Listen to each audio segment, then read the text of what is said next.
सिरमौर जिले के गिरिपार क्षेत्र में 3 दिवसीय बूढ़ी दिवाली का पर्व पारंपरिक धूमधाम के साथ समापन हुआ। अमावस्या की रात मशाल यात्रा के साथ शुरू हुई दिवाली स्थानीय संस्कृति और आस्था का अनोखा संगम पेश करती है। 3 दिनों तक चले उत्सव में रास नृत्य लोगों के आकर्षण का केंद्र बना रहा, जिसमें महिलाएं और पुरुष दोनों ने उत्साह के साथ हिस्सा लिया। समापन के अवसर पर आयोजित लिम्बर नृत्य ने माहौल को और भी आध्यात्मिक बना दिया, जहाँ देवी देवताओं का आह्वान पारंपरिक परंपराओं के अनुरूप किया गया। वहीं ढोल नगाड़ों की थाप पर कलाकारों ने भी अपनी अद्भुत कला का प्रदर्शन किया। ये पर्व एक बार फिर साबित करता है कि गिरिपार क्षेत्र में संस्कृति आज भी उतनी ही जीवंत है जितनी सदियों पहले थी।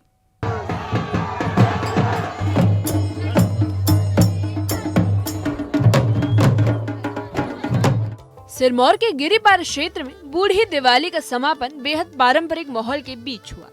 3 दिनों तक चली इस दिवाली की शुरुआत अमावस्या की रात मशाल यात्रा से हुई थी। मशालों की रोशनी में लोगों का उत्साह देखते ही बन रहा था।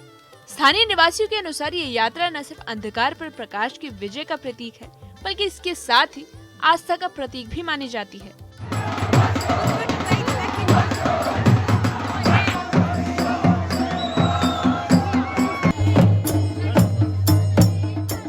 बूढ़ी दिवाली का सबसे बड़ा आकर्षण रहा रासा नृत्य, जिसमें महिलाओं और पुरुषों ने सामूहिक रूप से हिस्सा लेकर पर्व को और भी जीवंत बना दिया। रासा नृत्य यहाँ की सांस्कृतिक धरोहर माना जाता है, जिसमें ताल, लय और लोकगीतों का अनोखा संगम देखने को मिलता है। 3 दिनों तक चले इस नृत्य ने पूरे क्षेत्र में उत्सव का जीवंत रंग भर दिया।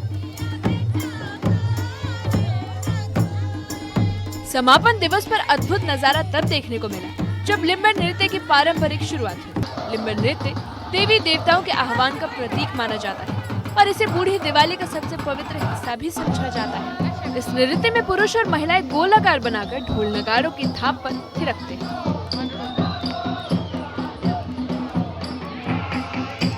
स्थानीय निवासियों का कहना है कि बूढ़ी दिवाली के दौरान आज भी वही परंपराएं निभाई जाती हैं, जो दशकों पहले निभाई जाती थीं। चाहे वो मशाल यात्रा हो, रासा नृत्य की लय हो या फिर देवी देवताओं के आह्वान के पारंपरिक तरीके, हर रस्म आज भी उतनी ही श्रद्धा के साथ निभाई जाती है। दिवाली का समाप्त होती है तो ठारी माता के पास आते हैं। ठारी माता में जुलूस आता है, लिम्बर लगता है और वहाँ काली माता पैदा होती है। वो दृश्य बढ़िया होता है। पूरे प्रांगण में जो ना खूब नाटियाँ, गाने बजाने हुए। नवंबर के महीने में या कभी दिसंबर के महीने में भी आता है और जो दिवाली होती है नई दिवाली के लगभग 1 महीने बाद आता है। तो ये हमारा लगभग नैनीधार से गतधार के बीच का जो एरिया है, यहाँ पर जो है कई जगह बूढ़ी दिवाली मनाई जाती है। यहाँ हमारे स्थानीय गांव पंजोड़ में भी बूढ़ी दिवाली जो है धूमधाम से मनाई गई, जिसमें 20 नवंबर को अमावस्या थी। तो लोगों ने जो है शाम के टाइम दीपमालाएं की और सुबह जो है मशाले लेके लोग निकल पड़े और बूढ़ी दिवाली का शुभारंभ किया। उसके दूसरे दिन, जिसको हम पहाड़ी भाषा में पड़ोई बोलते हैं, पड़ोई में जो है भ्यूरी गान होता है। भ्यूरी गान के बाद फिर जो है रासे लगते हैं। दिन में खूब रासे लगे, लोग काफी जगह से लोग मेहमान आए हुए थे। उसके बाद आज जो है तीसरा दिन था और आज समापन का दिन था दिवाली का। तो इस तरह से बड़े धूमधाम के साथ जो है ये दिवाली मनाई गई। 3 दिन तक गिरिपार क्षेत्र में उत्साह और उमंग का माहौल देखने को मिला।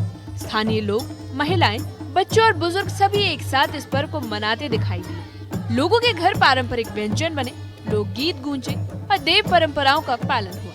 वहीं प्रदेश में बूढ़ी दिवाली सिर्फ त्योहार नहीं, बल्कि लोगों की भावनाओं और आस्था का उत्सव है।